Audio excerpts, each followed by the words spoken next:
Hello there, friends. This is Spencer Michaud, and today we're talking about the full moon in the third decan of Cancer. I'm joined here today by my good friend Sam Belyea. How you doing today, Sam? Doing really great. So we're going to be breaking down the full moon that's happening on January the 17th. We're going to touch briefly on the last quarter moon on the 25th of January. We've got all sorts of different Hello, friends. This divination. is Spencer Michaud, We've got all and sorts of today we're talking. divination uh, forms that we're going to be bringing to you with the I-Ching, with tarot, and with some stuff that Sam is an expert in as well. And um, we're going to be examining that also. So let us know where you're coming from in the chat box here, where you're joining us from. We've got some people joining us from all around the world, which is very exciting. Just going to shout out a few of them real quick. We've got Cookerzilla coming from Nova Scotia. Welcome, Cookerzilla. Andrea Azanic is here from Croatia. Welcome, my friend Andrea. Jody is here from South Florida. I think that's where you're joining us from, right, Sam? So we've got another fellow Floridian. Tarja is here from Finland. And yeah, so always love hearing where you're joining us from and where, you're listening in through the through the different parts of the world. Sorry, I'm tripping over my words a little bit today. We could feel that Mercury stationing already.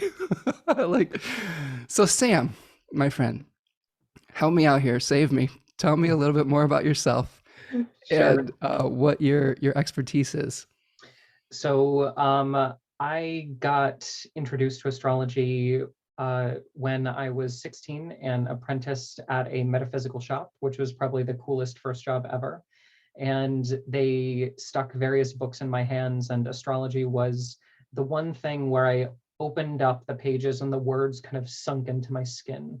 Mm. And I've never really been able to shake it. I've always done readings for friends and family. And as I sought to create professional community around astrology for myself, it's just been this lovely experience where I discover that my language is kind of rooted in the stars, and it's how I choose to communicate spiritually, as well as just kind of personally with the planets and working through that form of divine connection. So I also have a background in body work. I've started in physical therapy and moved into massage therapy. And so I'm well-traveled and taught and published author in the reflexology space. And a lot of my astrology also blends in the medical side because the body, I think, is our first temple. And so kind of being rooted in something physical and also reaching up to the stars and having that kind of as above, so below feel to it is definitely part of my the unique way that I look at astrology, not just as a metaphysical art, but also as a physical one. Absolutely. I love the balance there. Actually, the two cards that I pulled today, I usually pull a tarot card for the day. One personal and one for the overarching theme. I got temperance for both of them today, which For is sure. which is sort of like, balancing out body, spirit, all of these things and having the proper, you know, the right mixture of things. So I love that. I love hearing that. Um, okay, so we are looking at your website. Where can we find you? And what kind of things may you have coming in the hopper here? Sure. My website is just my first and last name, so sambelyea.com. You can also find me on Facebook as primary platform, and then Instagram as well, Sam Belyea 333, and then Twitter, just it's Scorpio Rising SB is the handle. But if you just Google my name or search the name, it should come right up.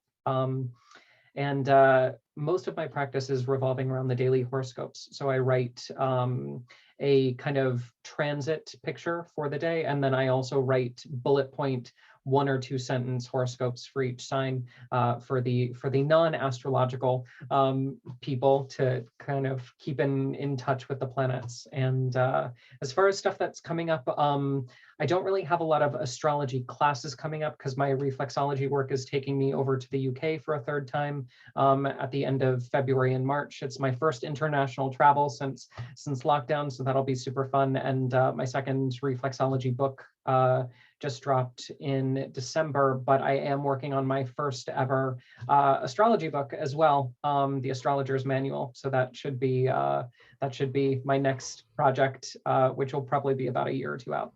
Nice. Yeah, you are uber productive, Sam. I've been following along with your daily horoscopes, which are amazing, by the way. I love that you're bringing in, the kind of the body temple with those as well. But man, you're just churning stuff out. It's really great to see. I love seeing someone who is committed to the art like that, and is able to constantly show up for the work. So good job, my friend. I'm a fan. Well, and echoed right back at you, like your level of productivity is also something that I strive to aspire to one day. I love how we as astrologers, when we get into it, it's no longer about work. It's also about kind of this becomes our practice, and that for me is exactly how the horoscope started. Was I did this every morning anyway, so why not kind of share it with the world? And it's the same thing. You carve out these 90-minute moments to sit and reflect and throw cards and look at the charts and divine what's going to happen over the next month. Any spiritual practitioner is familiar with that ritual. Absolutely. So it's just nice that we now get to share it with a bigger audience. Excellent. Excellent. All right, so I'm looking at the chat here. We've got a few more people joining us that I'll shout out here. We've got Dimfy's joining us from the Netherlands. Hello, Dimfy. Susanna is here from Finland. We've got a crew that joins us from Finland every week, which is very cool. Nice. Place of Stillness is here from Sweden, so our Nordic friends are all coming today. And Fion is here from Ireland. Hello, my friend. Okay, so more business stuff to get out of the way. I do have my Decans of Capricorn webinar that is coming up this Saturday, January the 15th at 1 p.m.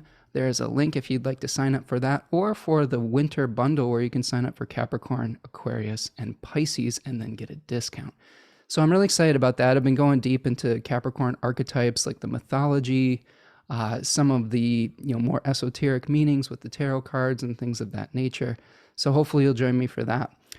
Also, one other thing I wanted to alert all of you out there is that I've agreed to become part of Stormy Grace's YouTube Astrology Academy, which is basically a free service to start learning astrology. So there's all sorts of different teachers that are going to be joining Stormy on her channel, Stormy Grace Astrology, and we'll be teaching, various webinars here and there. I think I might be doing something on the moon. It's not confirmed yet, but we'll see what happens because we do these new and full moons. So, but there's a link in the description of this video if you'd like to support the Kickstarter that will help fund bringing in all these astrologers to make this content free for people on the internet.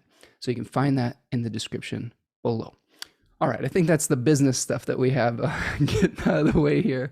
Thank you all for your support out there in digital land, and please visit Sam and support the work that he does as well. All right, Sam, should we dive into it? Love it. So I'm going to share my screen, and we have can you see that there, Sam? Yes, I can. Okay, so we are looking at January the 17th, 2022 at about 6:48 p.m. Eastern Standard Time. We've got the sun at 27 degrees of Capricorn in the third decan and the moon at 27 degrees of Cancer, exactly opposite one another. Pluto co-present. We've got Saturn hosting the sun and the moon in its own domicile. Any big picture thoughts you have right away, Sam? And we were talking about this a little bit as I pulled the chart and as I just kind of stared at it and sat with it and just kind of let it wash over me.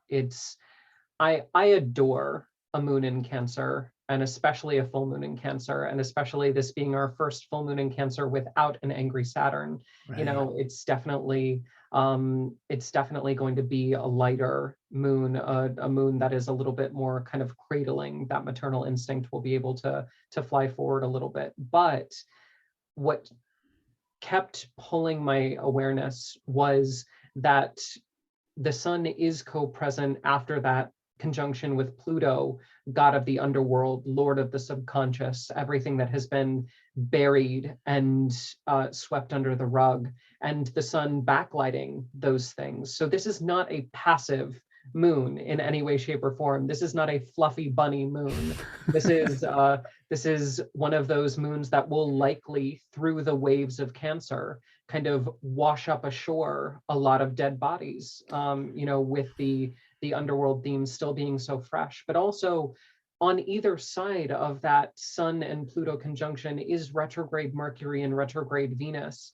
Yeah. Venus just about to come out of her retrograde period, Mercury just about to start his. And so together they create this sense of not entrapment, but this warning label of what you think is correct now is not actually for the highest good. And we need to take a step back. We need to rewind. And sometimes taking those 2 steps back is actually moving forward just under a different label. Which is perfect for the Cancer archetype, right? With the way that the Yeah, crab the will sideways move. movement. Yeah, that they move on the beach, going a little forward, a little back, testing the waters, always being hyper aware of danger on some level as well. I wanted to, hearing you speak, I wanted to step back for a second and just look at this new moon that is coming to fruition. Just to review real quick, because I think it's, you're touching on a lot of the themes that we saw here.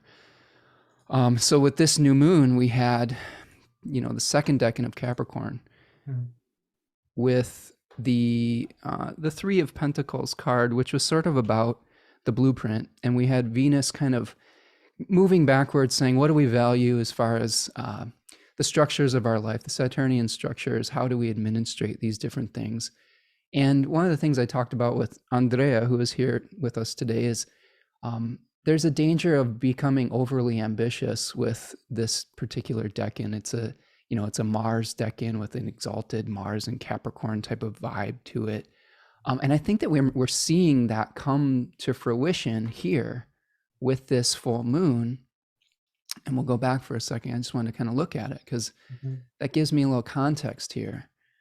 Because what we're seeing here is like, okay, I think that the thing that was coming up in my mind the most was, what is enough? That word kept cycling over and over again through the different things I was reading. And, if we look at this 4 of Pentacles card that represents Cancer 3, the 3rd decan of Cancer between 20 and 30 degrees, we have the figure who's refusing the 4th cup of, spirit, of divine, of abundance potentially. And you and I were talking about like feeling like, okay, we've made some progress, maybe we've gotten some goodies, but it may not be bringing us the satisfaction that we were hoping for. And then we're kind of like, oh, we're like the Buddha sitting under the Bodhi tree, who experienced, abundance and wealth and, almost like protected, was a protected youth. And then eventually they were like, oh, well, this isn't bringing me happiness. Like, what do we do now? And I get that vibe with this too, this full moon. Yeah. The other thing I was thinking about, and yeah, do you have things to add to that before I move on? I think that analogy and bringing up the Buddha story is so relevant here because it is that opposing opposites, right? The mother of Cancer and the father of Capricorn always at odds with each other. The kind of stereotypical maternal paternal archetype, and in that idea of the Buddha and what is too much, what is too little, his path of asceticism, and the string that is too tight snaps, the string that is too loose cannot play a sound, and finding that balance, right?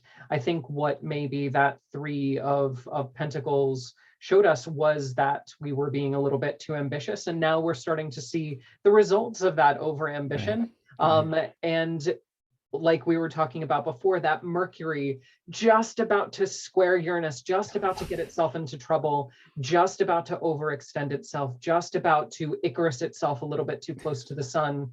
I love that that's an adjective. I love that as an adjective. Icarusing yourself. That's perfect.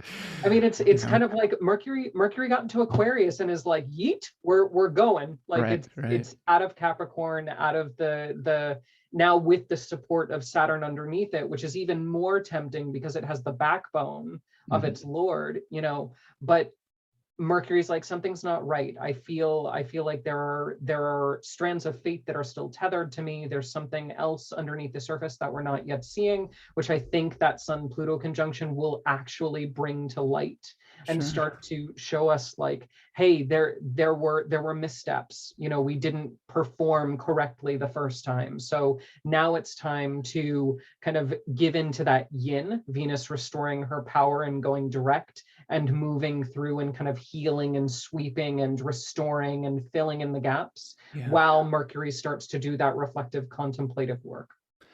Absolutely. Absolutely. And I think that what I'm seeing with the sun moving through Capricorn 3 now, I always think of like the sun as our collective spotlight, right? It's saying what as a community, what kind of themes are we going to be conscious of and have to deal with, right? And I've been over the last few weeks, I have a daughter in high school, and there's been all this back and forth about going back to school in person versus staying at home. My partner has been having these conversations with the bureaucracy that she is a part of at her work about whether it's safe to go into the workplace or staying home. And what I've noticed, as both Venus and the Sun have made contact with Pluto or are about to, Mhm. is that the system, it's harder for the system to pivot as quickly as the needs of the people may require. Does that make sense? Mhm. Yeah, and that's the analogy that I'll often give for Pluto and Capricorn throughout this whole period that it's been in this space is this just gigantic mangrove tree, Yeah. with its roots so deep that it's actually innervating the graves, below.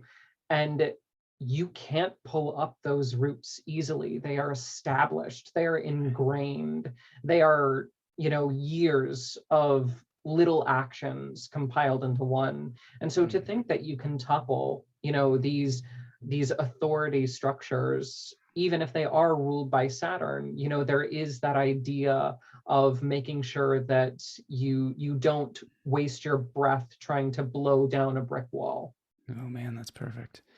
Yeah, it's just been playing out, I think, in our reality here, in our family, just as seeing people. Here's another like tangible example, because I like to share these tangible examples. Yeah. There was a pandemic response team at the work that my partner was at, Mm. and instead of having an emergency meeting, they were like, "Well, we can't have a meeting for another week, and we can't move it up. So we're going to stick to the established policy that we've had throughout this whole pandemic, which." Because of things like how contagious the new variant Omicron is, needed to be dealt with immediately, right? And that to me was such a poignant example of like, okay, like the powers that be, the machinations of industry or whatever are grinding like this, and they're like, oh, we don't want to deal with this, like and I think one of the themes of this Four of Pentacles is we're seeing like um someone who I think you could compare this figure to King Midas on some level, Mm. where everything that they touch is turning to gold. And is that good or not? Like I've been really doing a lot of study in the Kabbalistic tree of life For recently, sure. and these two fours correspond with the Sephirat, or like the energy center, Hesed. And Hesed is that loving kindness, the flow of love between one another, or the flow of divine energy. And in one, we have someone who's like maybe even blocking this or trying to hold on too tightly. And the other, we've got someone just refusing it altogether. So there's this, this what is inside the walls versus what are we keeping away from ourselves. So I think just the point being with that is that sometimes we have a plan that we want to move forward and have progress with, but as this moon is saying, is flexibility is important. Like the Cancerian symbol, the crab.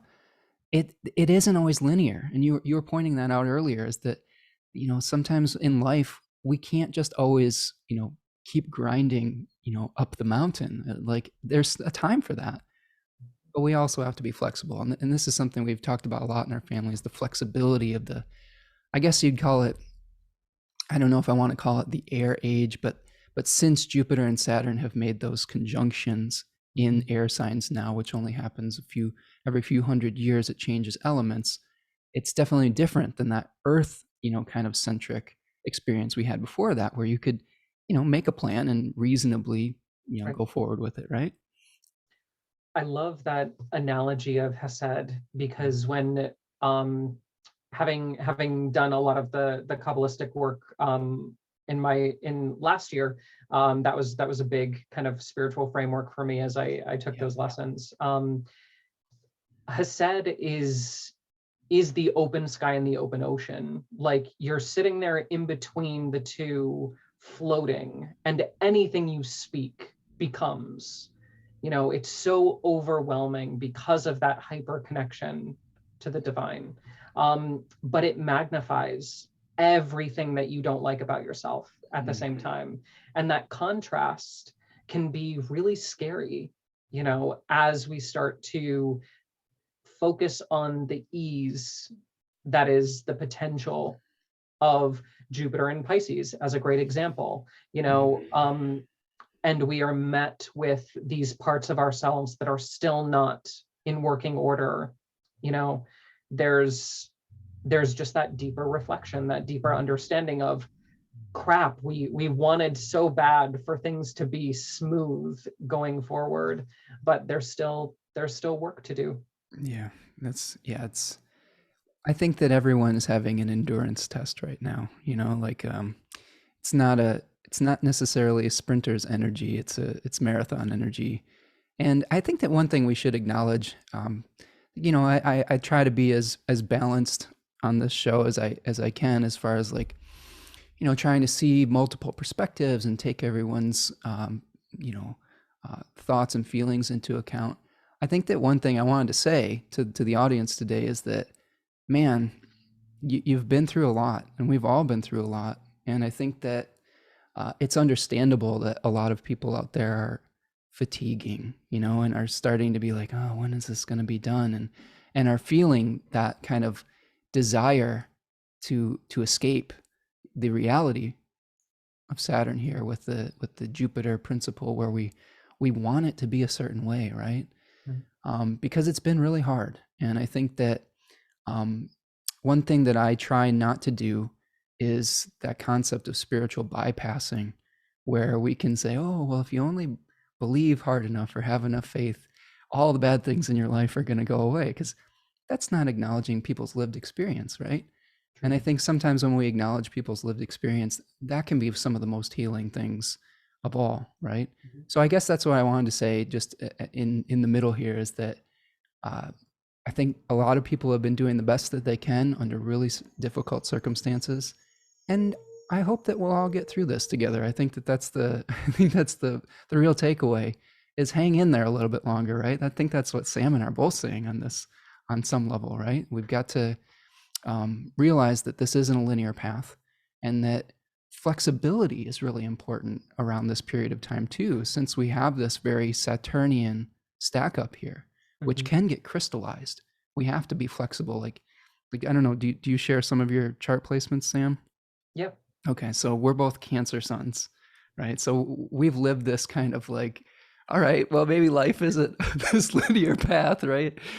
And you got the beautiful, man. Your chart is one of the most dignified charts I think I've ever seen. For sure. Yeah. So I'm really and you carry it really well, man. I'm really appreciating your insights here today. You're a very talented astrologer, so thank you so much for being my guest here today.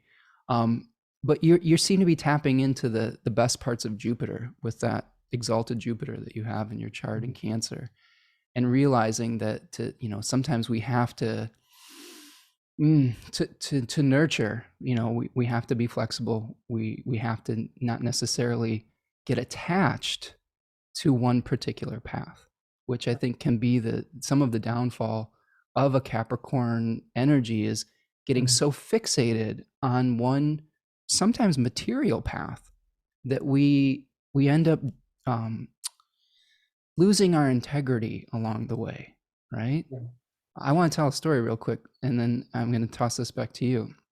One of the stories of Capricorn is the story of Precus. Are you familiar with the Precus myth? Yes. Right? It's perfect for this. So Precus was the king of the sea goats, who were half goat and half fish. And one of the things in my research that I've been doing, I'm thinking a lot about the Capricorn symbol as the goats of Precus climbing out of the sea and changing into land form. It's not that they're just these half fish, half goat. It's the process of climbing out of the ocean of maybe divinity and into material form. And that to me was a big light bulb moment, because in this Precus story, his children are goats in the sea, or sea goats, or whatever they are, and they keep trying to ascend. They want to ascend. They want to climb, and they keep leaving. And once they leave the sea, they lose their ability to speak, and they lose their ability to think, and they become just more of their base animal self, which we can see reflected in another symbol of Capricorn, which is the Devil card. So this was another connection I made this week, is that the Devil card has a similarity to the Four of Pentacles, because the king in the Four of Pentacles is wearing sort of the like furry coat of the beast here, right? Yeah, for sure. So I thought that was really fascinating. Like, and they're both sitting on this throne. They're both like chained to matter, and they're getting fixated on matter rather than with the pentacle that is within the matter, the spirit within the matter. So I think that, with the Precus story, these goats are leaving. They're ambitious, but they're leaving behind their spirit, their soul. They're trying to build this temple to wherever through material means, and this is talked about a lot in the Tower of Babel story as well, where it's, if you're trying to ascend to some kind of point of consciousness, yes, that you might have to balance out taking material steps, which I think that that's another thing I've been really trying to reconcile, is not demonizing the material world, right? But also not getting, overly attached to it. I wanted to share with all of you that today, my two cards of the day were temperance, both cards. Like, I pick a card of the day and a personal card, and I got temperance twice, which is that achemical mixture of trying to figure out the right balance in our life. So that Precus story just really affects me with this Capricorn full moon, as far as like, what are we really striving for? I think that word is a good one too. I hear that a lot in the I-Ching, striving, and that's one of the things that I-Ching is like, come into alignment with the Tao rather than striving, right? So I'll toss that back to you here, Sam. Yeah, I love that. And just to put a little bit of heartstring on it from a Cancer perspective, the Precus story is also really just super much about that sensitivity, because as he witnesses his children losing themselves to matter, he rewinds time, a very Saturnian concept, Right. in order to reverse the process. And it's this grief of the parent watching something that they know is inevitable, but they keep trying to literally unbalance nature in order to get a different outcome. And this plays so well into the retrogrades surrounding the sun during the full moon. Is we, at this point at least, there is a necessary rewind. There is a necessary going back, because we haven't absorbed mentally, emotionally, all of the lessons that need to be kind of sunk in before the alignment happens. After this transit, and we start to get everything kind of piling back up, Mars moves into exaltation in Capricorn, conjoins Venus, Mercury goes direct, everything piles up in Aquarius, Sun conjoins Jupiter, and we get this rush, the rush we were expecting, but that we weren't ready for. And I think it is this idea of like, okay, hold the phone. We clearly were overexcited. We clearly were ready to start something new. But we were unaware of what needed to occur in order for that to truly take root. And this was actually my meditation on Capricorn the other day. because it's a big Capricorn lesson month for me in my spiritual training, and so delving into that sign on many different levels. The idea of Capricorn representing hardness and the necessary hardness of life that needs to be not worked through but bowed to. And what Capricorn does so beautifully is approach you at a time in your life when you do not have the answers and puts a wall in front of you and says, try. Because it knows that you can't win. It knows that there's nowhere to go. It knows that you are at an inherent disadvantage, but you don't see that. And so Capricorn's job is to approach you and say, are you ready now? Now that you've fatigued yourself, now that you've worn yourself out, now that you've exhausted every option, are you ready to bow in order to ascend? And it's such a pivotal kind of crux, because what we're seeing is this half-bakedness in the chart getting ready to resolve. But the conflict emotionally that we have to go through to be like, we're not done. Sure. You know, Midas realizing the gift that he thought was a gift is actually a curse. That Cancer moon in the last decan of Cancer being like, I'm full of the wrong stuff, I need to purge. You know, all of this not enoughness coming forward, and us realizing that, you know, between the sea of Jupiter and the sky of Saturn and Aquarius, we sit restless and need another round of reevaluation before we can actually move in. That's beautiful, Sam. It's beautiful stuff there. I'm just trying to take that in. I'm trying to reflect on the profoundness of your sharing there. I think that, one of the things that's really standing out to me with what you're talking about is, you know, the need for the Capricorn archetype to almost be your own parent, right? Where you're thrust into positions where the nurturing that you expected isn't available, you know? Expectation, right? For sure. And I think the difference between Capricorn and Cancer is and I know this personally as living this archetype, is we're kind of looking for a little bit of a mom figure sometimes, and funnily enough, sometimes we get it. Like, that's the other thing. Like, I know in my life, I've had really supportive women in my life in particular that have, you know, helped me through very tough times, where I will share, you know, my daughter is a Capricorn with a third decan Capricorn sun, and she had almost the opposite experience, where, you know, the people that she needed at pivotal moments in her life, like, were like not available, and she had to rely on her own resources and her own ability to come to terms with that reality. And that's powerful. I mean, it's very, that can harden you against the world sometimes.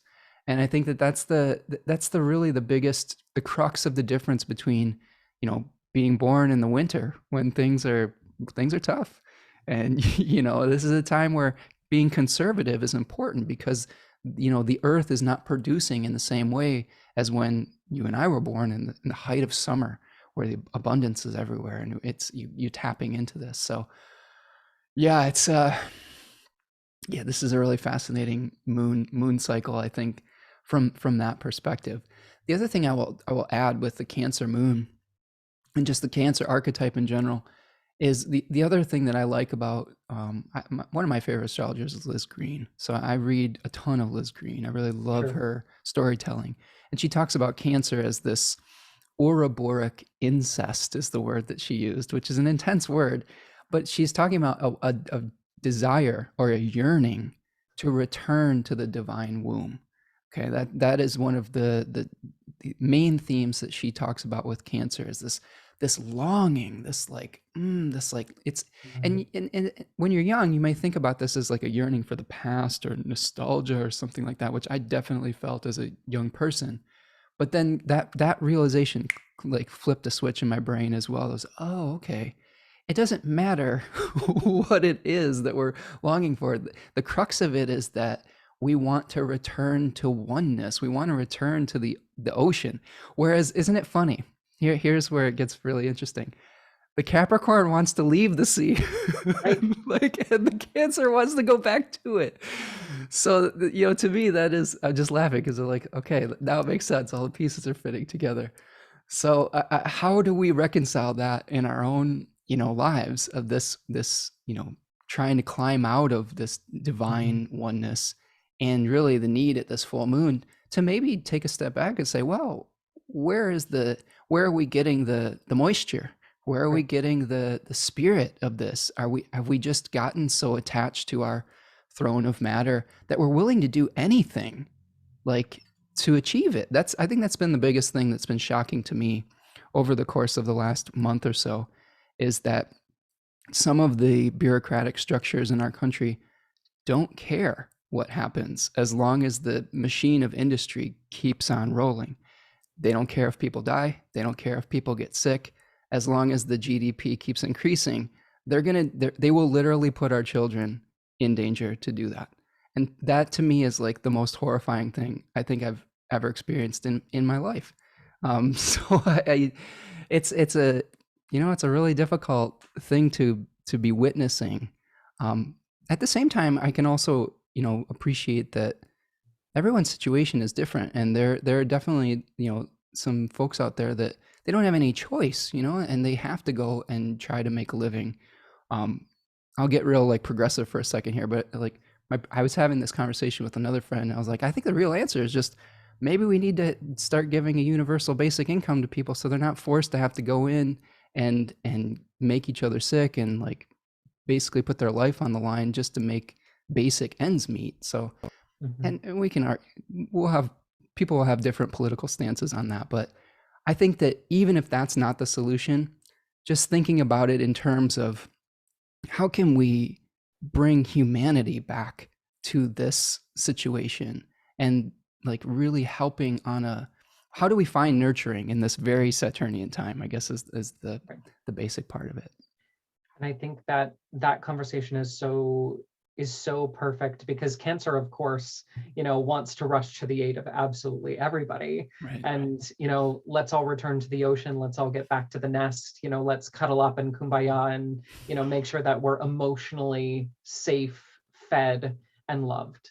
Um, and this is what I love about moons that are so close to the cusp, Mm. because we also find the solution in the progression, right? The next sign. So the solution of the moon in Cancer, who has opposed the sun in Capricorn, realized the deep roots of the mangrove, cannot erode it, cannot push it down, can't do anything but feel sorry for themselves. What is the next step? The next step is to enter Leo. The next step is to enter unconditional love for the situation. The Mm. next step is to burn bright. The next step is to shine, is to reflect the light of the sun, and to create that lunar solar balance and make that hearth fire even stronger, but from an active way. Do something about it, Yeah. right?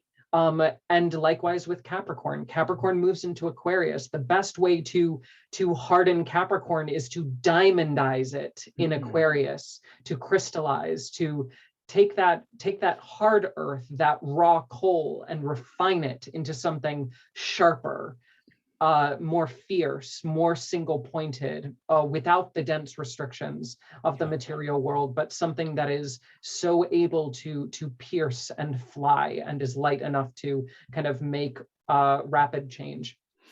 So Mm.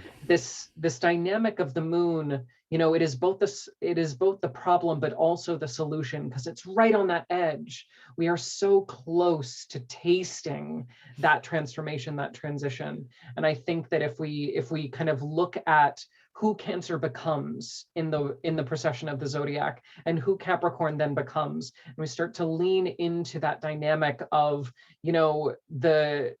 the sometimes accused as being hypersensitive, definitely maternal, definitely hyperprotective energy, of Cancer, the shell gets shed, and the heart gets exposed. And when the heart is exposed to oxygen, it bursts into flame. And we get that fixed fire of Leo, which is able to do things that Cancer could not. And likewise with Capricorn and Aquarius. Aquarius also accused of being one of the most dispassionate signs of the zodiac, so removed and unempathetic, but also able to accomplish the greatest of scientific innovation and heights through its weird, quirky, otherworldly attachment to the skies. You know, through objectivity. When you see how the exactly. when you see how the rules of the game, or see when you see how the game is played, you can bend the rules a Yeah. little bit, right? Capricorn is so focused on chopping down the tree, and Aquarius sees the whole forest, and it's just Right. it's a different perspective. And so I think that the real solution is just to continue the dance of transformation, to continue the progress, but also recognizing that the reason why, you know, we're in this wheel of samsara, you know, we're in this constant cycle, is because nothing is supposed to be perfect, and the dichotomy is real, the obstacle is the way, and all that jazz. Well, yeah. Um, Again, I'll just take a moment to digest all of that. Um, First of all, I wanted to say I love that you use Florida metaphors, like the mangrove, because I might. I've been to the Keys before. I've spent a little bit of time in the Keys in the past, and you know I could see the mangrove forests that you're talking about, and I'm just waiting for the manatees, you know, to make an appearance in this, and it's beautiful though, and I think that it really is rooted in, you know, a realization that we can draw upon the genus loci of our space, right? That we, if we're truly connected in this way, we can see the divine in our physical space. You know, so I really appreciate the way that you're spinning this yarn here. It's very deft. Is that the word? Is that the proper word I could say? Well, and like I always love that because, you know, so many of our popular astrologers are not from like the South. Yeah. And so like I'm here, it's literally 75 degrees. You know, there is no snow whatsoever, nor will there be snow ever. And I could go down to the beach and see a manatee right now. I just Right. posted my picture of the moon in Taurus, sextiling Neptune, and Jupiter in Pisces as a big old manatee in the river, for Perfect. one of my most recent horoscopes. So, but then the opposite of that is Saturn in Aquarius, the snow-topped mountain. You know, Wow. it's totally like these natural references. And what I think astrology does really well is it's a pattern of speaking and understanding the world that can be the most philosophical, it can be the most political, it can be the most family oriented, it can be the most natural. There's a vocab and a context for wherever you would like to take the astrology. And a good Sure. astrologer's job is to really crack the code in a way that makes sense to the client, so that you as a person can feel more attuned to these cycles, regardless of where you would like to relate these planetary shifts to. There's something in your life, something in your background, something in your genius loci, the spirit of your local space, Right. that is that kind of spiritual connection point. Yeah, and this is one thing I've been trying to teach on this channel too, is the concept of oracular space that you create with a client. You know, there's the chart, there's you, the astrologer, there, and there's the what is created between both of those, or that triad. You know, it's something completely new and completely different. And I agree 100% that our job as diviners is to be able to find a way to communicate the insights in a way that the client can receive it, not in a way that like inflates our own ego. It's in a way that, what do we really want to, do we want to connect? You know, like that's where the real connection comes in. Um, okay, I'm gonna take a look at the chat here. This is fun, Sam.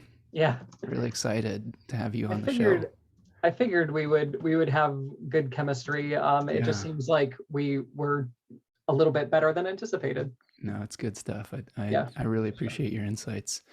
So I'm seeing we've got poetry snaps here. I love that. Thank you, Raven.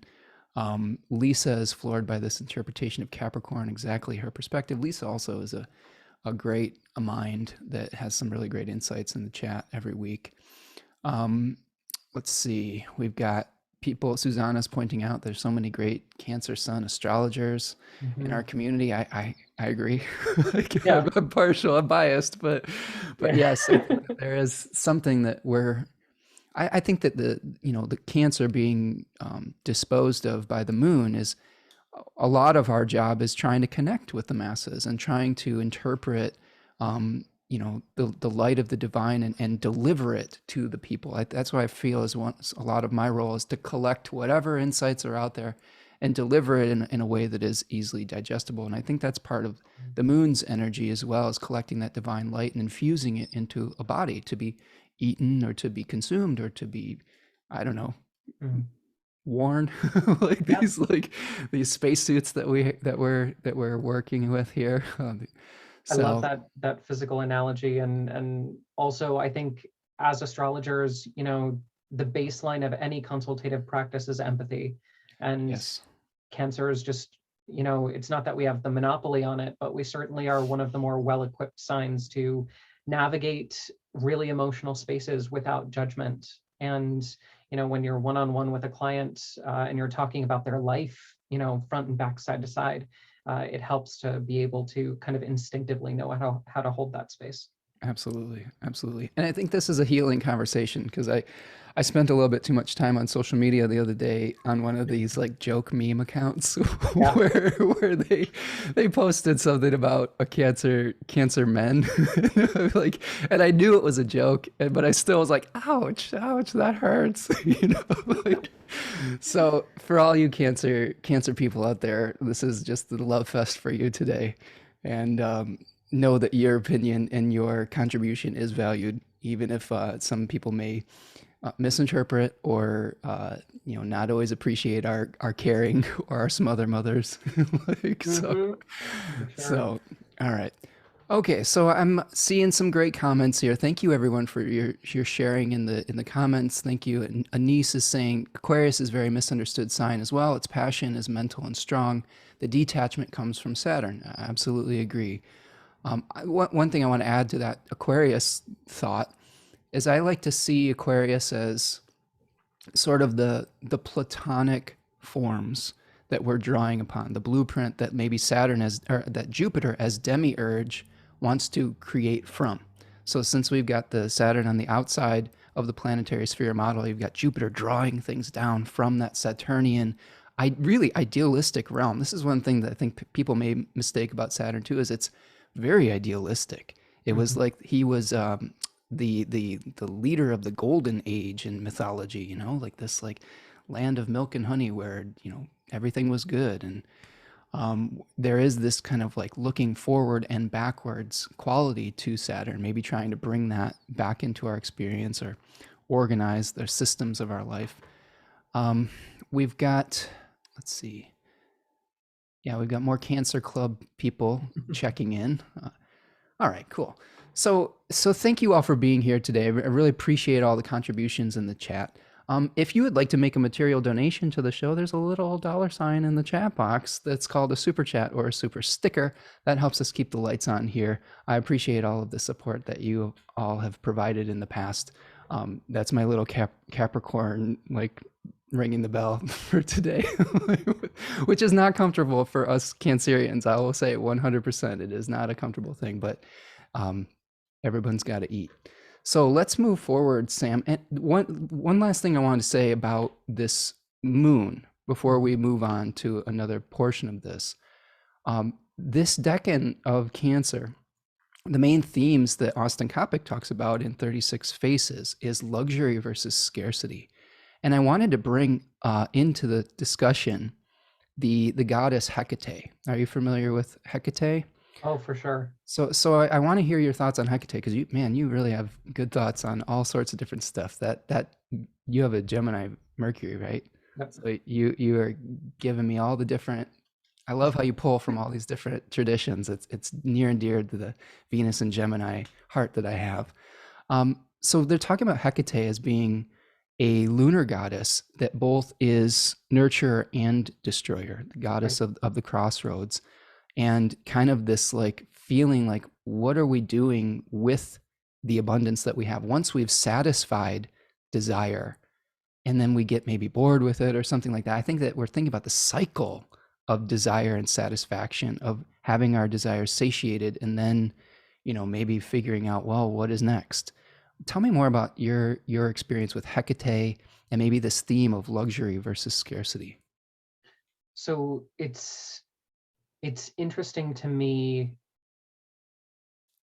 because Hecate is obviously one of the grand archetypes of magic in general. And so many practitioners go to her first as the maternal figure of the dark arts and of the occult.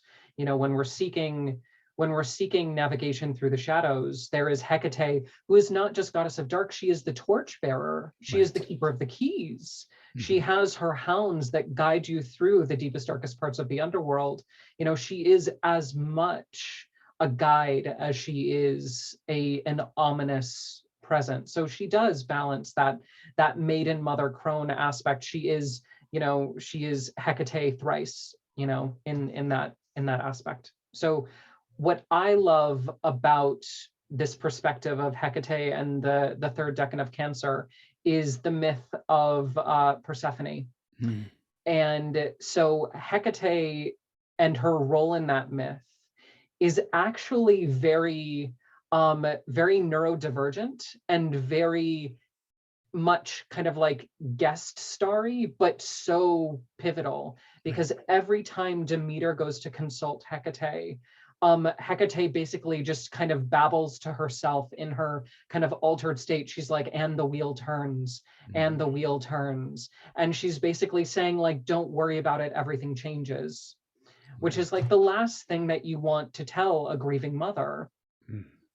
you know, but it is this idea of you get so comfortable in your abundance, you get so comfortable in the lap of luxury, and then you want more. Like, how could this possibly be better? But Mm. the wheel has to turn, you know. And Hecate is the guardian of that deeper wisdom, because without understanding the death and the ebb and the release of what we had, we can't fully appreciate it in the moment. We get complacent. Bingo. Bingo. Yes. And for those of you who aren't completely familiar with the Persephone Demeter myth, the cliff notes are that, Demeter, was searching for her lost daughter Persephone, who had been swallowed by Hades into the underworld. And correct me if I'm, fudging any details on this, Sam. And then eventually Hecate was providing the torches to go into the underworld to find Persephone, and had the keys to unlock, various gateways here.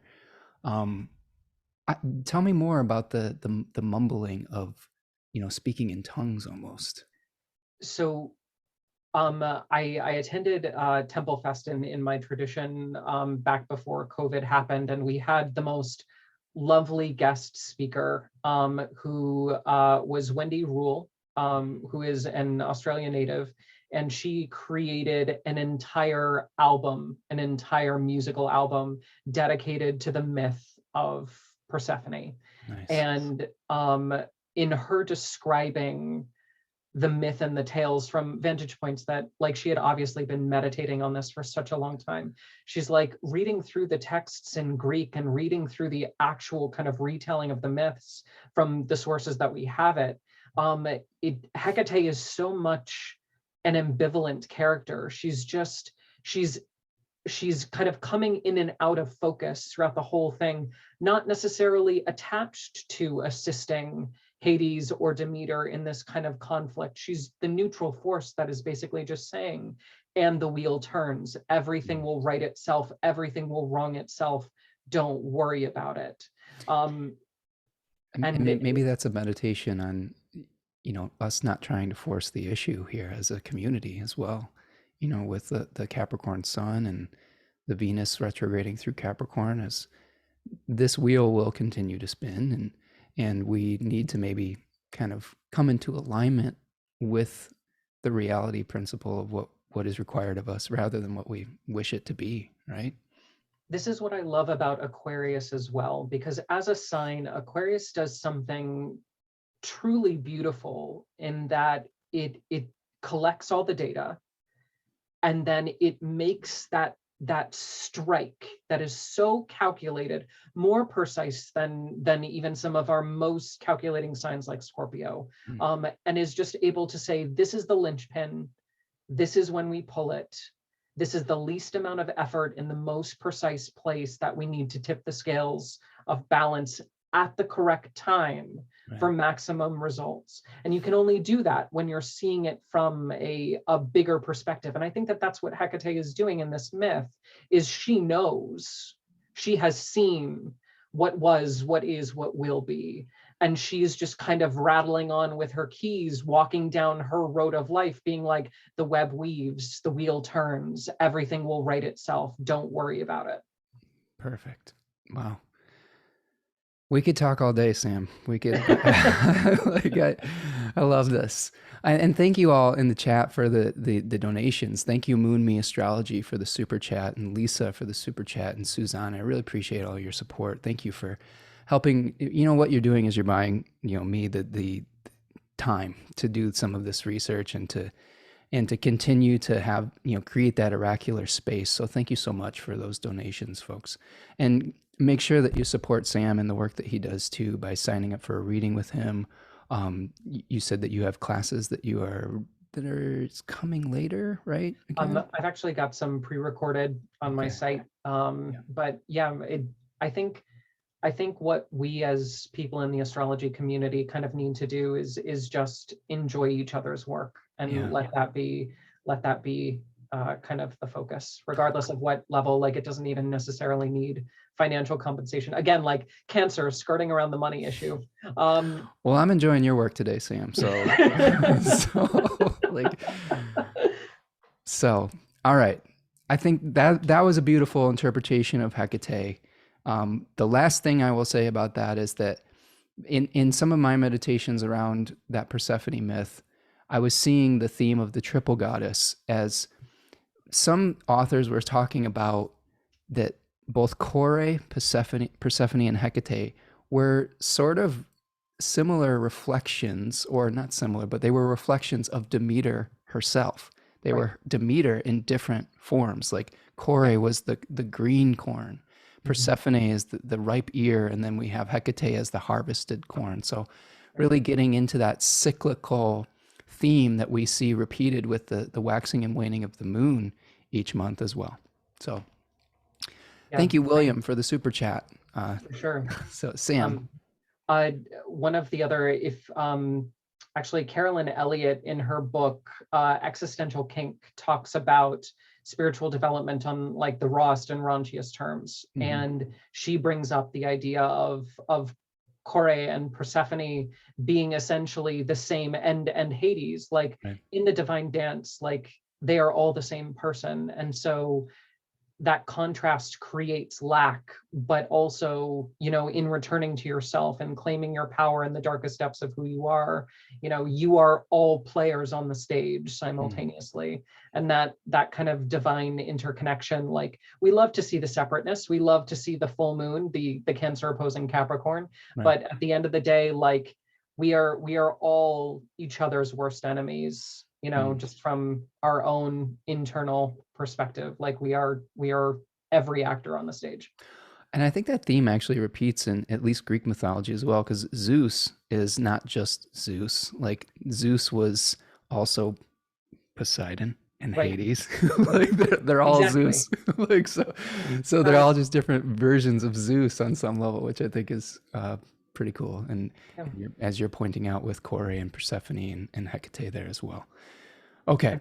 Like, last, to kind of cap that off, the idea that these full moons are really great times to experience the discord and experience the separateness and the otherness. But then ultimately, like, especially when that new moon rolls around, we need to remember that nothing stays separate forever. Nothing is ever gone for good. Like, it's all just dancing around and will eventually return. Well, and this too shall pass, right? So the tension is going to eventually get released. This tension between maybe aspiring out of the ocean, and then this intuitive need to return, it's all part of the same dance, isn't it? For So, sure. okay, let's move forward to the square Mm, and touch on that briefly. So yeah. this is January the 25th. Um, I guess before that, I'm gonna back something up just real quick, and then we'll touch on this. So just a few things that are going to be happening between this square and between the full moon and the square. We've got the Kazemi of uh, hold on a second. No, what is on the 18th here? Sorry, I'm looking at my notes. The 18th is actually a pretty big day. This is where we see the nodes are going to be shifting into Taurus Hmm. and Scorpio, respectively. North node into Taurus, South node into Scorpio. Uranus is going to be stationing direct on this day, so you can see that on the 19th, all of those things have happened. And then we're moving towards the Kazemi of Mercury on the 23rd, and then we'll have Mars moving into Capricorn, as you were pointing out earlier, on the 24th. So you can see this is what's playing out. We've got this nodal shift. We then have Mercury coming into the heart of the sun, giving us Hmm. some kind of download and the information that we may not have at this full moon, but we may be receiving.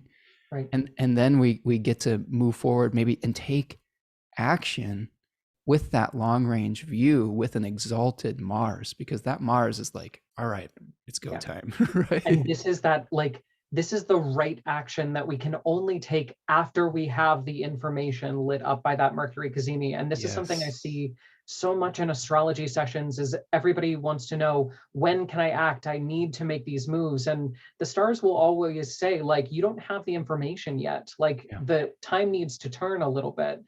Pieces need to move on the board before you even realize why this is a bad decision. This is something that I really love doing in client work too, Sam, is from my study of the I-Ching, which is one of my favorite oracles. It's just so it's honest with you. You can't escape your truth with the I-Ching. But what I love about the I-Ching is that I feel like there's always something that you can do, even if it's doing nothing. Does that make sense? Even if it's preparing for the return of the opportune moment to take action in the physical world. So there's always an opportunity to like feel somewhat of a sense of empowerment, even if you have to wait. Does that make sense? Yeah. And I think that that's something that we really should emphasize more as spiritual practitioners or human beings, is that just because the way is blocked or we don't have enough information doesn't mean we have to feel disempowered by that. Mhm. Yes, we do have to surrender. That's part of the Hode that Jupiter is asking for right now. That's another Sephirat, which is the divine center of surrendering to, going internal and exploring our own inner labyrinths or our own dream. But you can always do something, even if it's just sitting quietly and preparing yourself for the next, spring, something like that. Maybe it's learning something. Maybe it's like saying, okay, I'm going to take a break today and I'm going to be in my stillness. That is a choice. That's an action. And that's something that was really hard for me to learn for a really long time. But it's so much taking back the things that we generally project onto either another person, onto society, onto fate. Like this is what I see in our industry a lot. People will say, "Why is this my fate?" And that they'll like blame fate. And that's I really recommend people checking out the I Ching in depth, because that concept right there can really be liberating. There's liberation in that, in being able to understand that you're just part of this cycle, and what you need will come in time, and you will be more in position to take advantage of whatever is happening, whatever you need to do, by preparing yourself mentally and physically and whatever. Sometimes by letting go of the old forms that you're holding on to that aren't vital anymore, right? This is something that we see a lot in sports. Before a race, you can't hyper train. Mm-hmm. If you're causing micro injury, if you're in this hyper inflamed state, you're not going to perform as well. So this idea of concentrated active rest and the choice of non-doing as being a therapeutic intervention for enhancing the long-term result is totally one of those medicinal points. Totally. Totally. This, yeah, we could talk about that for an hour and a half or longer, because that concept to me is really important. Like the need for rest, the need to be able to compost, to add to Ooh, the soil, right? good word. Yeah. Right? Because if you continuously plant something and expect it to give Mm, abundance, mm. you're gonna eventually, what you're eating has no nutrients, Right. has no vitamins. The soil has to go fallow. That's right. Mhm. Right. So that might be another thing that we're looking at with this winter season. Thank you, Cookerzilla, for the super chat. I really appreciate. They're saying thanks for the cancer love. Well, here we are. Thank you for being here today and choosing to spend your time with us, because I know in this world of so many different choices to spend your time or to distract ourselves with things, that you being present for our talk here today is a gift as well. So thank you so much. Mm. All right, so should we talk just a little bit about this last quarter moon Sure. here? Yep. So we've got the moon at 5 degrees of Aquarius squaring the moon at 5 degrees of Scorpio, which, first thing I'm noticing with this, Sam, is that we've got both the sun and the moon in places that they're not super comfortable. The sun in its exile and the moon in its fall. What do you make of that in this last quarter phase? I think it's also really interesting because both rulers are doing very well. Hmm. And so Mars is exalted, ruling a fallen moon, Yeah. and then Saturn is really content and lording over the sun, who's having a bad hair day. And so together, it's like we may be egoically dissatisfied at that moment, Mhm. but the momentum is already in play. Like, and this is something that I've been telling my clients a lot with 2020, 2021 versus 2022. So in 2020-ish and 2021, we were trying to make moves, but we couldn't because Saturn was just like, absolutely not. But now that everything is coming into its own, and now that everything is starting to streamline, the divine forces that are moving projects are actually able to exert their influence. Mhm. Now, in the short term, just like us trying to uproot the mangrove, we may not be ready to change. We may not see how things are working out down the road. We may be dissatisfied with the temporary discomfort of things shifting as they do and not being able to see the bigger picture. But Mars in Capricorn and Saturn in Aquarius remind us that everything's not only going to be all right, but there is a plan in place. Yeah, that makes me think about Saturn and Mars maybe being a little bit more about collective action as well, right? I love that. Like seeing that there may be, like you were talking about, there's forces in play that we're trying, we as personal points of consciousness are trying to maybe come into alignment with, and it's a little uncomfortable. It's a little like, oh, this is weird and new, but I think that's the growing pains that we see with any large term or large scale changes that are maybe necessary. We just have to start to kind of come into alignment with that, and human beings are creatures of habit. So I guess what I would add to that is, if I'm thinking about the two decans of this quarter moon, Mm. you've got the Five of Swords and the Five of Cups, and we have a conflict and a defeat with the sun, and we have this Lord of Sorrow, this mourning, this Mhm. this somebody who is dealing with the grieving process after, maybe even potentially after this conflict. And both of these cards associate. I love that I can talk Sephira with you, but this is Gavura. Yeah. So Oh. this is about limitation, right? Mhm. This is about a container for these energies. And the container for Hesed is on the other side of Hesed. And if we just had this unchecked limitlessness, we wouldn't be able to appreciate it. So there's something in, that's bringing us a limitation or a container for these energies as well. I always tell clients with this placement here, it's important to mourn your loss and to go through that grieving process, to compost, whatever old hunger or desire for forms that aren't vital anymore. but also to shift towards gratitude and to see that if you change this perspective, you can see that there are still two cups that are standing, and that those two cups will lead you across this bridge to the river, across the river to the castle of fulfillment or whatnot. So I think that both acknowledging what you've lost, but then also finding the spiritual strength to have gratitude for what is still in your life and the good things that are still in your life, right? That I think that's going to be important moving forward as well. This is exactly what Anais, I apologize if I butcher your name, said in the chat. She says, you know, tension is what creates life after all.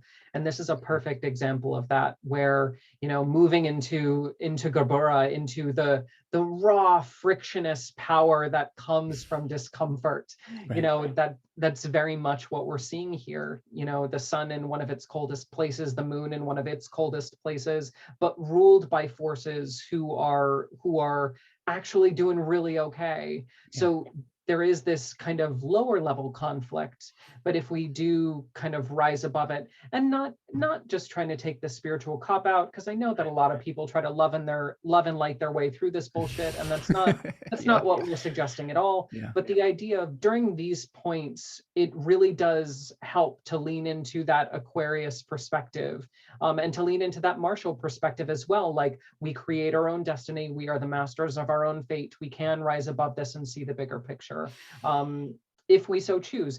If you feel the need to throw an egoic pity party and drown in your grief for a little bit and maybe fill those cups and spill them over, and that's perfectly fine, totally acceptable, but understand that, you know, the events that follow post this grief, with the sun conjoining Saturn to create this massive alignment and refinement, and eventually the moon sweeping around and conjoining Mars, giving us that combustive action potential. I think that, like, just literally the week after, you're going to find your perspective completely changes, and you're going to wonder why you wasted all that energy on grief. I love that. I love it. I think that the other thing that I'll add to this is that, you know, piggybacking off what you're saying, is that this Saturn during this period of time has gone under the beams of the sun. It's made its heliacal setting a few days earlier. That's when a planet is within 15 degrees of the sun.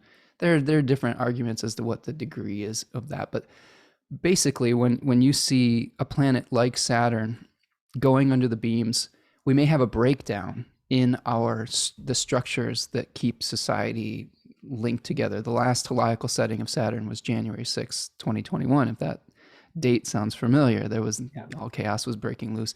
And then when the Cazimi happens, you know, when this was on January 20th of 2021, that's when a new inauguration was happening. This might be, am I thinking of my years incorrectly? I don't know. That example I always use, all time is starting to blend together now. As much as of an astrologer I am, like time has gotten, it's gotten really strange lately. But I think my point is that even if you feel a breakdown in some of the structures of your life, it's about to be renewed a few weeks later, and then you will see the new structures that will be in place when Saturn makes its heliacal rise, when it is separated by 15 degrees. So that maybe hopefully will give people an ability to work through, maybe with some patience, some of the necessary breakdowns and building back up that we might see with this as well. Likewise, by that time, you know, Saturn will not only be out of that kind of period of light and darkness, but also around that time, the sun will be conjoining Jupiter. And that will be a whole new ball of wax. Ooh, wow, yes. To unpack. So we're going from the extreme astringency of Saturn and those lessons to kind of the tidal waves and tsunamis of Jupiter. And that's going to be just polar opposite. I'm very curious to see what happens at that March 2nd new moon in Pisces, because like Jupiter is going to be really dignified and really close to that. So we'll see what that brings. To give you an example, using my chart as an example, Jupiter is really big in my chart. It also rules my second house of finance. And so that new moon and that moon Jupiter conjunction in my 5th house of creativity will actually, I'll be over in the UK at that time doing my biggest workshop in London. Wow. So in and of itself, like I planned that trip and I was like, I just made an election without, without like looking at that. And that's how astrology is so vital and why it's a excellent reflective divination tool. Is we can speculate all day long, but when you look at the transits in your life and how they manifest, it creates this profound realization that there is some fate to this whole dynamic and that it will get better and that there is a plan, a method behind the madness. Absolutely. 100%. I just want to give a shout out to Jody for a generous super chat. Thank you so much, Jody. I always appreciate seeing you here in these chats and working with you as well.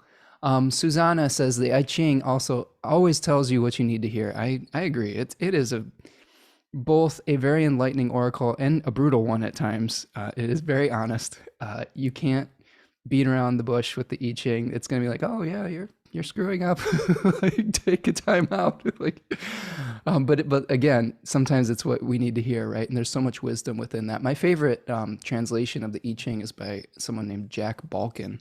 It's called The Laws of Change. It's really great. I'm staring at it on my shelf right now. I'm not going to go get it, but really highly recommend that translation. Let me see. Anais says, stillness as action is a concept we need to internalize. I feel Jupiter and Neptune will help us with that in Pisces. I hope so. I hope that we can come into alignment with stillness. Jody says, thank you guys. I have to get back to work. Oh, well, Sam, hear my thank you. Well, thank you, Jody, if you're listening later.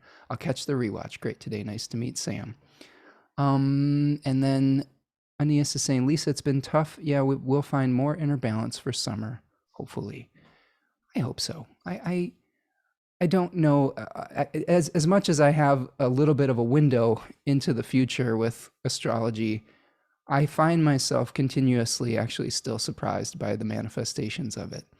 And I think that sense of wonder is something that I hope that I will never lose doing this work, because that wonder is a reflection, I think, of me trying to remain humble in the face of the divine plan, that I get a peek into it, but yeah, I'm not like the originator of it. And I, or like I'm co-creating, or however you wanted to look at it. But I think that there is some humility that comes in of saying, oh, well, yeah, we have a pretty good idea, but we can still be surprised by the actual manifestation. So I do hope, though, for everyone's sake, that we do get a little bit of relief by the summer. I've been kicking around ideas that I think that we may have to see Saturn leave Aquarius before we really get the true relief. I agree. Okay. So I'm not the only one thinking that. Okay. I think for me specifically, like the big transit that comes to mind is we have the Sun conjoining Jupiter in March, but then as we get towards end of May, we have Mars in Aries conjoin Jupiter in Aries, and that is not a slowdown period. No. So I think that overall, and then Jupiter will be going retrograde, kind of revisiting all of that heat, all of that combustive Aries fire. And I think we are still kind of in the thick of it. But again, I look back and I'm like, I don't know how like I'm still trying to unpack everything that the Capricorn stelliums and that meat grinder period really kind of poured onto me. So for me, like, again, when you're used to eating gruel for 2 years, like, stale bread and some warm soup sounds pretty divine. That's true. And so I think we're in a much better place overall astrologically, and we just need to learn to kind of lean into the strength that is now present in the stars. Whereas before, we had so much kind of stop signs just everywhere. Yeah, I think that, just an example of this, and then I'll move forward, is I think that, yes, we're seeing the numbers, with, COVID and Omicron and things like that skyrocket. But I do think we have some protection from like getting vaccinated. And, if people were vaccinated, they were not seeing them end up in the hospital as much. And that's a very different situation than we saw in early 2020, in some of those things. And I know that there's differences of opinion about vaccines and things like that, but that could be one perspective of an example of how we do have some of these divine protections maybe in place now that we didn't have earlier in this cycle. Okay, moving forward. So I'm going to just show where we're getting to as far as this new moon here.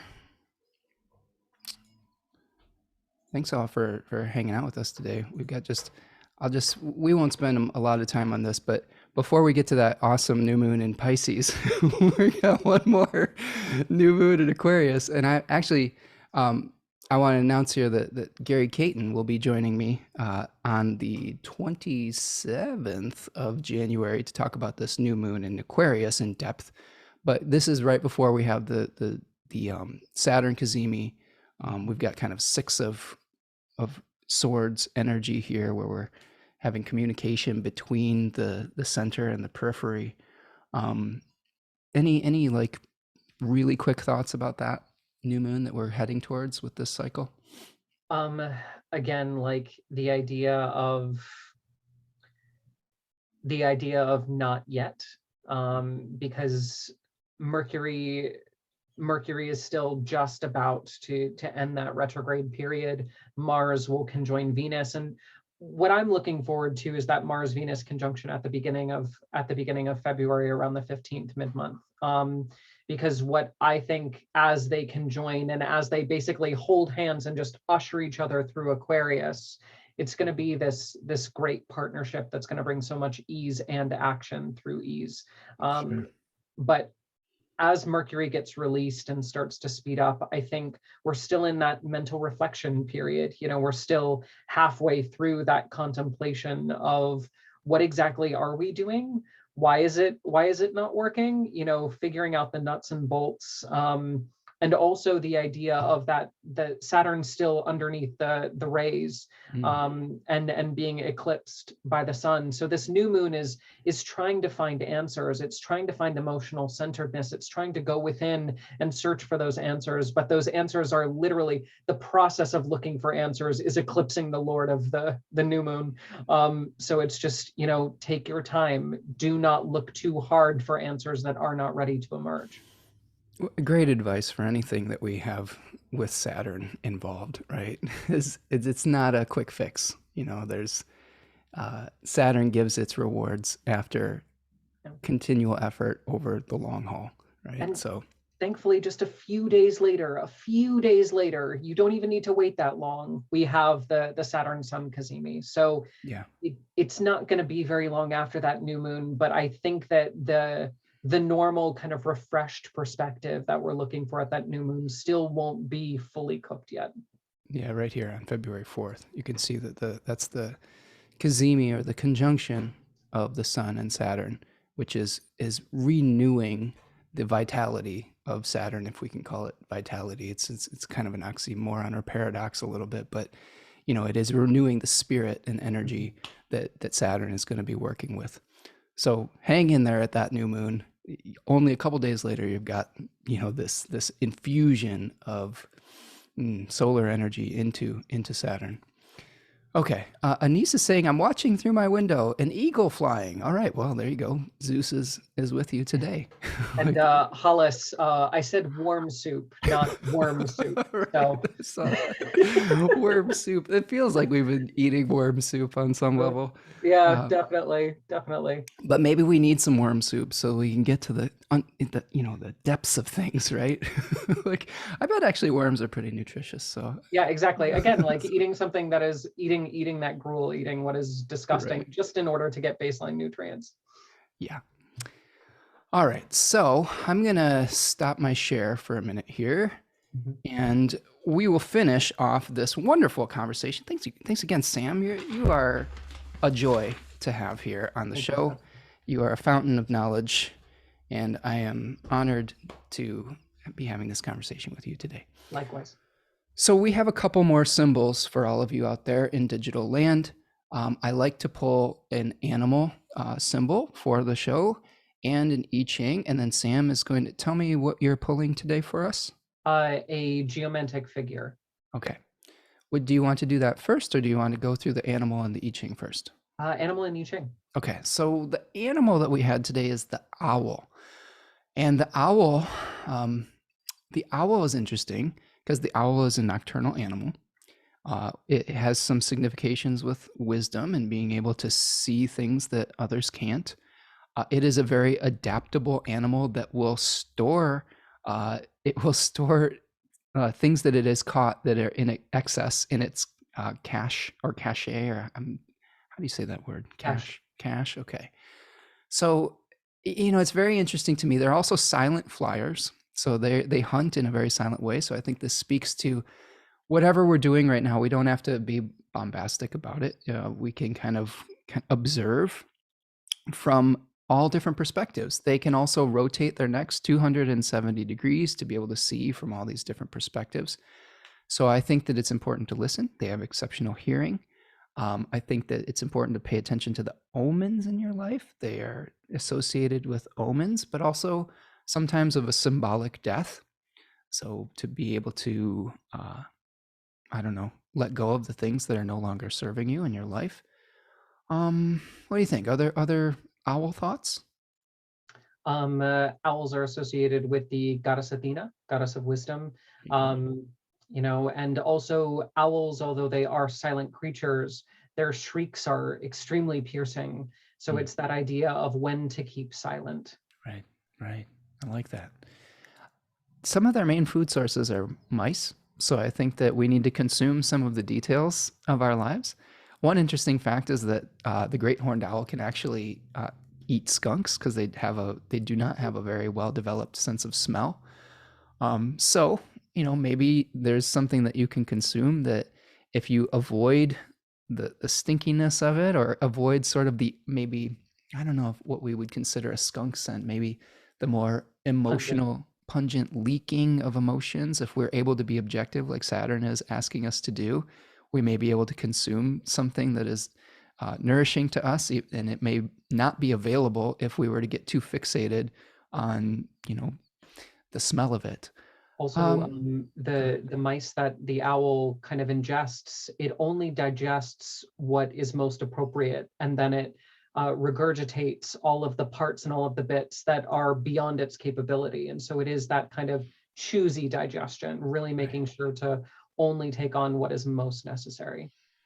But we may need to swallow all of it first. True.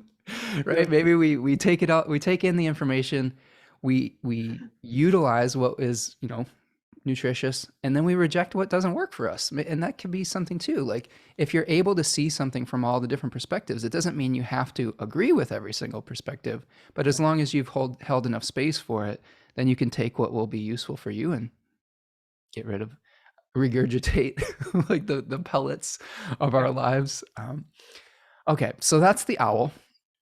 And let me see. We've got some owl comments. Hollis is saying worm soup is nutritional too, but not relaxing to humans. May for owls. Yeah, and Raven says, if I remember right, William Lilly says night owls are of the moon. Okay. Yes, it's a very lunar creature. Bringing in the lunar signification. Okay. Lisa's talking about the choosy digestion, bringing in Virgo signification. So maybe that's part of the Mercury cazimi that we're experiencing too. See, we can weave spells here with all of this.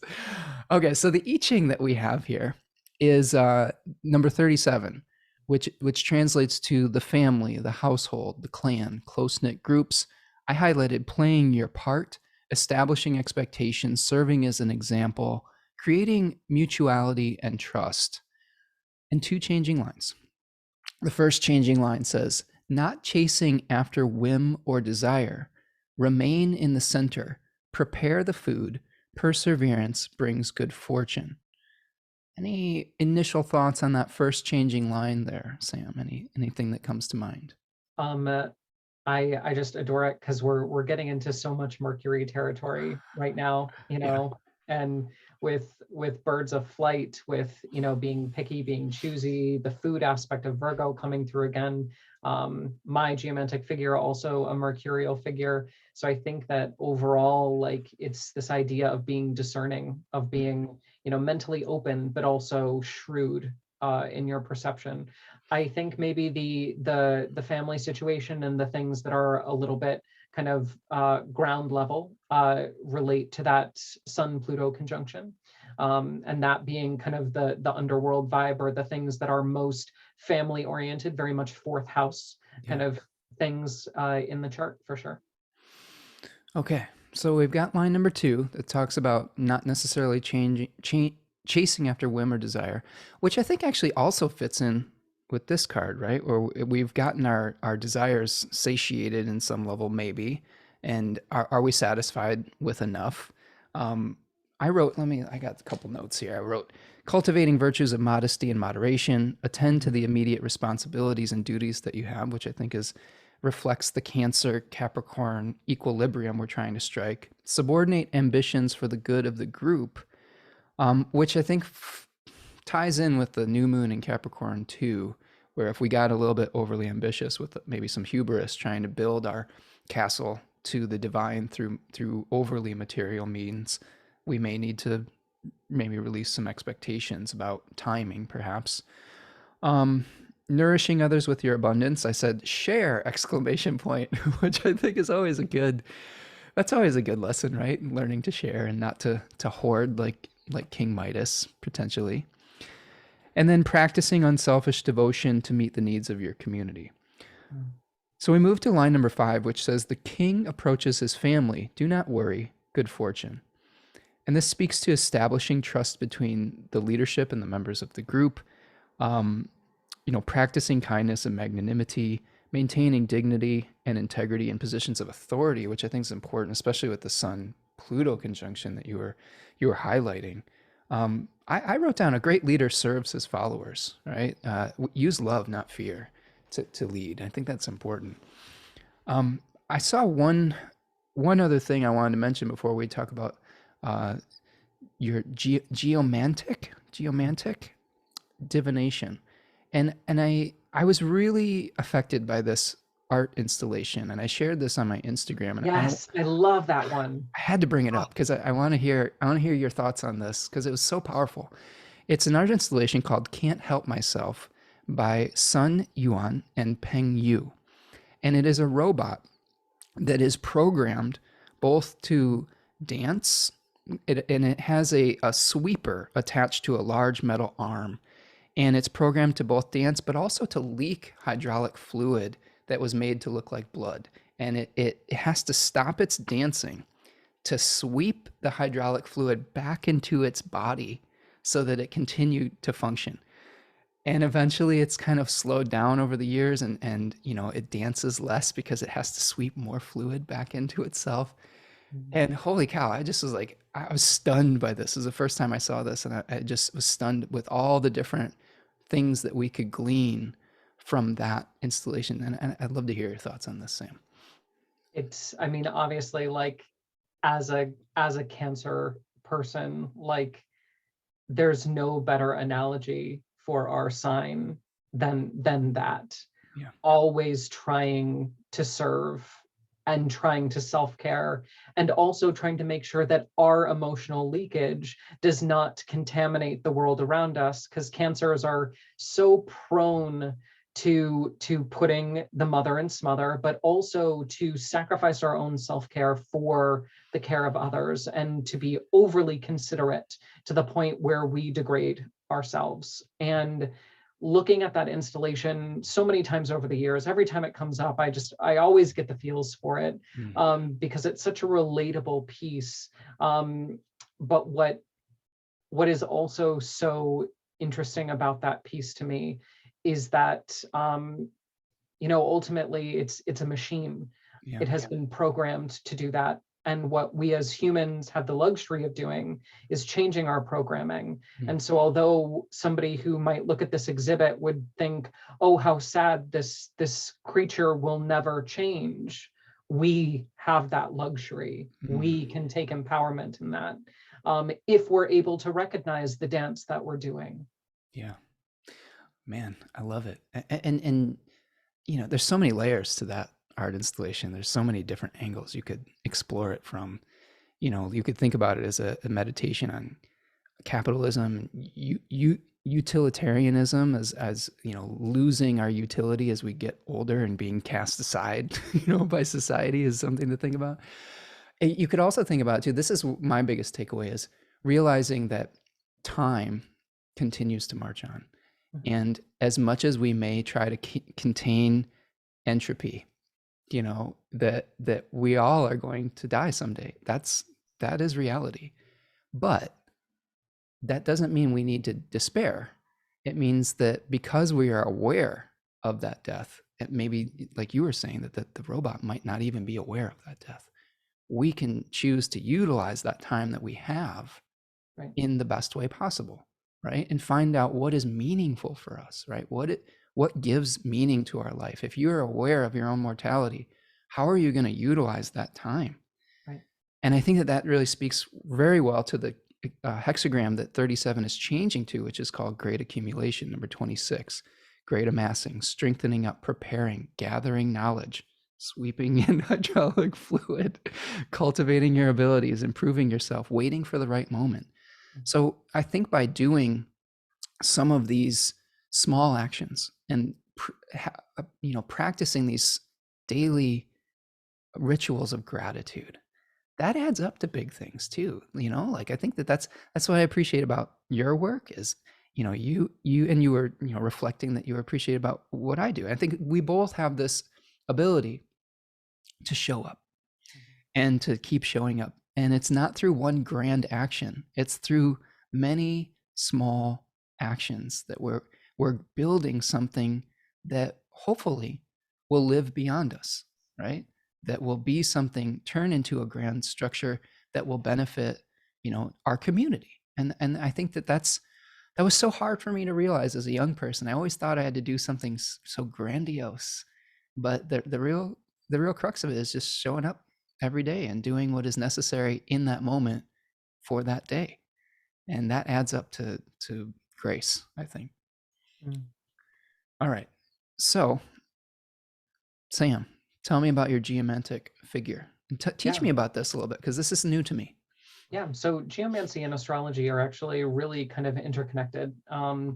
I first heard it dropped by Caitlin Kopic at NORWAC, the last in-person NORWAC that we had. And I was curious about it and started researching books on it. And it's the idea of casting lots, very similar to the I-Ching, but calculating those lots in sets of 4 as even or odd. And then based on the dots of 1 or 2 in 4 rows, you create this figure, which is then expanded upon, applied to the houses, and you create a dual system of kind of astrological divination that is separate from electional astrology, which I really enjoy. But it can also be used just to cast a lot over the most simple things. And so what I did when I focused on kind of the full moon and what the core of the lesson was, the figure that I got was Albus, which is the geomantic figure named after the Latin word for white. It is a symbol, kind of like Albus Dumbledore in Harry Potter, kind of that teacher figure, often associated with Mercury and Gemini, who is a little bit of a trickster. So a lot of the flight themes, a lot of the air themes, a lot of the communication themes that we've been seeing, very much Albus. It is a sign of beginnings. So you think you're at the end of the journey when really you're just starting. And the idea of like, not to, Albus is a figure that is ultimately positive, but contemplative. It's not hyper aggressive in its actions. It's very satisfied and slightly curious, you know, but not necessarily a figure that we would say dictates action, but also like not just sitting back and doing nothing, a nice in between. Sounds very wintry, you know. Yeah, a little bit. You know, like we could think about it as the reflective qualities of, you know, slowing down during these colder months, although, you know, not all of us live in Florida. Like, No, I think that that's a beautiful reflection. What are some books that you really like on this technique? Because I'm always curious about books and sources and where to Sure. start with that if someone would want to dive deeper into this technique. Um, so Basic Primer 101 is The Art and Practice of Geomancy by John Michael Greer, who wrote one of the first editions of the Pictrix. Perfect. Yeah. Okay. All right. So check that out. Check out Sam. I'm checking in the chat box here. We have, I think we have some good comments about owls, about Virgo. Hollis is trying to understand Cancers and Virgos. Is that because you're a Capricorn? I don't know. I think that sometimes when you have um, energy that is potentially opposite to you, like a Cancer and Capricorn, it requires flexibility and listening and things of that nature. How are Cancers and Virgos alike? Well, what do you think, Sam? What would you say to that? I think what Cancers and Virgos do really well is problem solving and firefighting. They're excellent in a chaotic situation because they both know how to put the situation first. Mm. Virgo tends to be overly anxious and will create its own problems if not able to solve one at every given moment. So Virgo would be kind of considered a little bit more restless, whereas at its worst, Cancer goes the emotional route and becomes more smothering and doty and hyper attached when it does not receive love for its heroic action during times of chaos and strife. So I think they're similar because they both are trying to help. Sure. They are both very different because when they burn out, they collapse in very different ways. Yeah, I think service orientation is important. I think both of those signs ultimately, like you said, want to be fixers, want to fix a situation. And I think Virgo does it maybe a little bit more tangibly.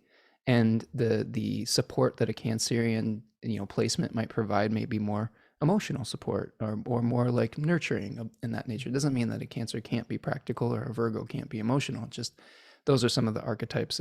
I hope that helps, Hollis. I think the other thing that both Cancer and Virgo like to do is teach. So I always enjoy getting these questions in here, and hopefully this channel is a learning channel as well, where people are getting more than just the basic transits and the energy that we're experiencing, but hopefully going in depth enough that they can learn astrology or divination or whatever system that we're exploring as well.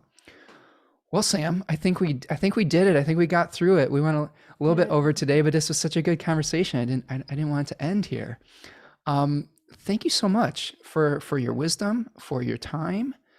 Tell us again where we can find you, and tell us one more time things that you have that are coming up for you where we can support you. Sure. Just sambelyea.com. I'm also on YouTube. I'm on Facebook, Instagram, Twitter. Just be a part of the conversation. I've got online classes. I provide consults. I specialize in medical astrology, but just like Spencer said, just hang around, just absorb it, just be a part of the community. And what Spencer's doing, exposing you to all these different astrologers, it's so wonderful because astrology needs to be personal, and you're not going to get along with everybody. But if you find somebody that really resonates with you, their speech patterns, the way that they think, the way that they explain about it, it's just important to find some sort of family in the work. I love that. I love bringing the family back into it, because that's one of the things that I find the most joy in, is just having these conversations and being able to share wisdom. And I do love exposing a new audience to these brilliant minds such as yourself. And I think that I'm going to echo what you said and just say, if we support one another rather than make it like this kind of like who's climbing the mountain fast enough, that provides a healthier community for everyone. And ultimately, if our goal is to help bring people closer to the Tao or the divine or to spirit or to their truth, then I think that we're better served doing it together than doing it as little islands, so. And I would argue that astrology that does the opposite of that is eventually going to tumble. Yeah, I agree 100%. So thank you, Sam. And everybody, please check out Sam's work. Support him on Facebook and YouTube and his website. If you're interested in learning more about the Capricorn archetype, you can sign up for my webinar at spencermichaud.com. That's going to be this Saturday, January the 15th at 1 p.m. And yeah, speaking of community, Stormy Grace is doing a pretty cool thing, raising money to provide free astrology education and bring multiple teachers together. So if you want to contribute to that, there is a link in the description of this video as well. Thank you so much, everyone, for being here today. Thank you, Sam. This was wonderful. Hopefully, you'll join me again. This is great. And we'll see you all the next time. Take care, everyone. Peace.